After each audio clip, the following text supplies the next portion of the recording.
بسم اللہ الرحمن الرحیم۔ السلام علیکم۔ بصرہ میں ایک بزرگ رحمۃ اللہ تعالی علیہ مسکی کے نام سے مشہور تھے۔ مشک کو عربی میں مسک کہتے ہیں، لہٰذا مسکی کی معنی ہوئے مشک بار، یعنی مشک کی خوشبو میں بسا ہوا۔ وہ بزرگ رحمۃ اللہ تعالی علیہ ہر وقت مشک بار و خوشبودار رہا کرتے تھے، یہاں تک کہ جس راستے سے گزر جاتے وہ راستہ بھی مہک اٹھتا۔ جب داخل مسجد ہوتے تو ان کی خوشبو سے لوگوں کو معلوم ہو جاتا کہ حضرت مسکی رحمۃ اللہ تعالی علیہ تشریف لے آئے ہیں۔ کسی نے عرض کی، حضور آپ کو خوشبو پر کثیر رقم خرچ کرنی پڑتی ہوگی۔ فرمایا، میں نے کبھی خوشبو خریدی نہ لگائی۔ میرا واقعہ بڑا عجیب و غریب ہے۔ میں بغداد معلیٰ کے ایک خوشحال گھرانے میں پیدا ہوا۔ جس طرح امراء اپنے اولاد کو تعلیم دلواتے ہیں، میری بھی اسی طرح تعلیم ہوئی۔ میں بہت خوبصورت اور باحیا تھا۔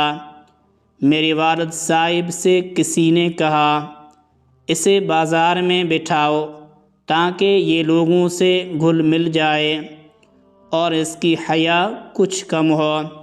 چنانچہ مجھے ایک بزاز یعنی کپڑا بیچنے والے کی دکان پر بٹھا دیا گیا۔ ایک روز ایک بڑھیا نے کچھ قیمتی کپڑے نکلوائے، پھر بزاز یعنی کپڑے والے سے کہا، میرے ساتھ کسی کو بھیج دو تاکہ جو پسند ہو انہیں لینے کے بعد قیمت اور بقیہ کپڑے واپس لائے۔ بزاز نے مجھے اس کے ساتھ بھیج دیا۔ بڑھیا مجھے ایک عظیم الشان محل میں لے گئی اور آراستہ کمرے میں بھیج دیا۔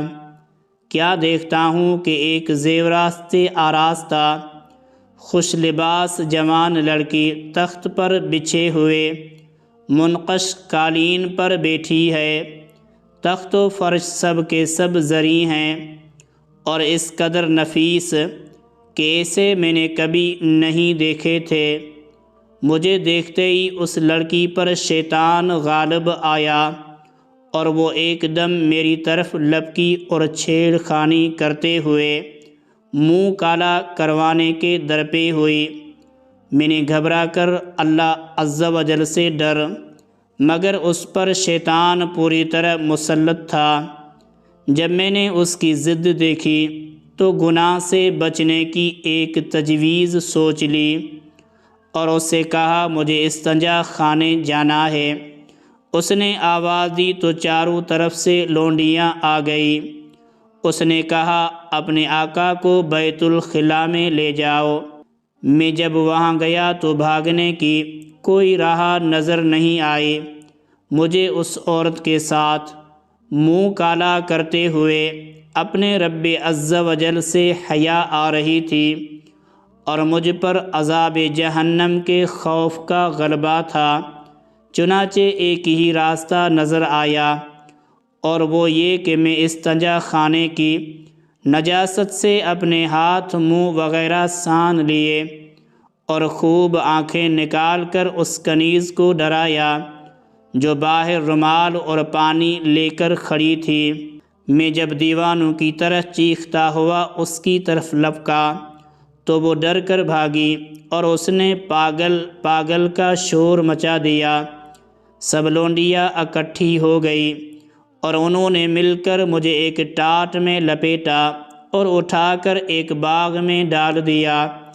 میں نے جب یقین کر لیا کہ سب جا چکی ہیں تو اٹھ کر اپنے کپڑے اور بدن کو دھو کر پاک کر لیا اور اپنے گھر چلا گیا، مگر کسی کو یہ بات نہیں بتائی۔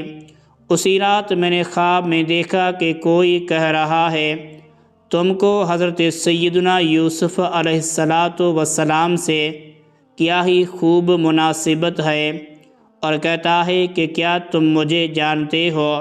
میں نے کہا نہیں۔ تو انہوں نے کہا کہ میں جبرائیل علیہ السلام ہوں۔ اس کے بعد انہوں نے میرے منہ اور جسم پر اپنا ہاتھ پھیر دیا، اسی وقت سے میرے جسم سے مشک کی بہترین خوشبو آنے لگی۔ یہ حضرت سیدنا جبرائیل علیہ الصلاۃ والسلام کے دست مبارک کی خوشبو ہے۔